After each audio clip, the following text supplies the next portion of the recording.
ഈ സന്ദേശം ഒരുപക്ഷെ ഒരു വിമർശനത്തിന്റെ പ്രസംഗമായി താങ്കൾ കരുതരുത്. ഒന്നും കൂടി ഇറങ്ങി പറഞ്ഞാൽ ഞങ്ങൾക്ക് ജോലിയില്ലാത്തത് കൊണ്ടോ മറ്റു പരിപാടികളില്ലാത്തത് കൊണ്ടോ അല്ല ഈ മനോഹര ദേശത്തെ ഞങ്ങൾ ഇവിടെ അഭിസംബോധന ചെയ്യുന്നത്. ഞാൻ നിങ്ങളുടെ ഇവിടെ സന്ദേശം വിളംബരം ചെയ്യുമ്പോൾ എന്റെ +2 പഠനം കഴിഞ്ഞ അനന്തരം ഞാന് നമ്മുടെ എറണാകുളത്തിന്റെ അടുത്തുള്ള പാലാരിവട്ടം പ്രദേശത്തിൽ റോയൽ ജെറ്റ് എന്നുള്ള അവിടുത്തെ സ്ഥാപനത്തിൽ നിന്നും ഏവിയേഷൻ പൂർത്തീകരിച്ച വ്യക്തിയാണ്. അതിനന്തരമായിട്ട് അങ്ങ് ബാംഗ്ലൂർ ക്രൗൺ ജെറ്റിനോട് ചേർന്ന് ഞാന് നല്ലൊരു ജോലി വഹിച്ച ഒരു വ്യക്തിയാണ്. ഇതൊക്കെ മാറ്റിയ അനന്തരം ഇങ്ങനെ തെരുവോരങ്ങളിൽ ഞങ്ങൾ പ്രസംഗിക്കുന്നതിന്റെ വിഷയം എന്തെന്നുള്ളത് ഇതെവിടെയോ അസ്തമിക്കപ്പെട്ടു പോയ ഒരു സന്ദേശമായത് കൊണ്ടല്ല, അല്ലെങ്കിൽ എന്റെ ഭാഷയിൽ പറഞ്ഞ ഒരു കഴമ്പില്ലാത്ത സന്ദേശം കൊണ്ടല്ല.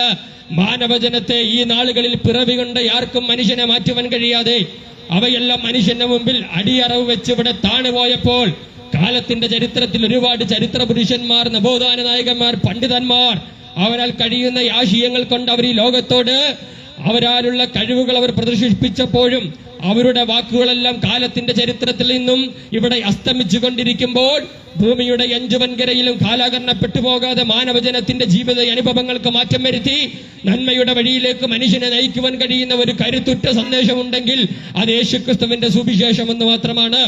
എന്താണ് യേശുക്രിസ്തുവിന്റെ സുവിശേഷം എന്നുള്ളത്?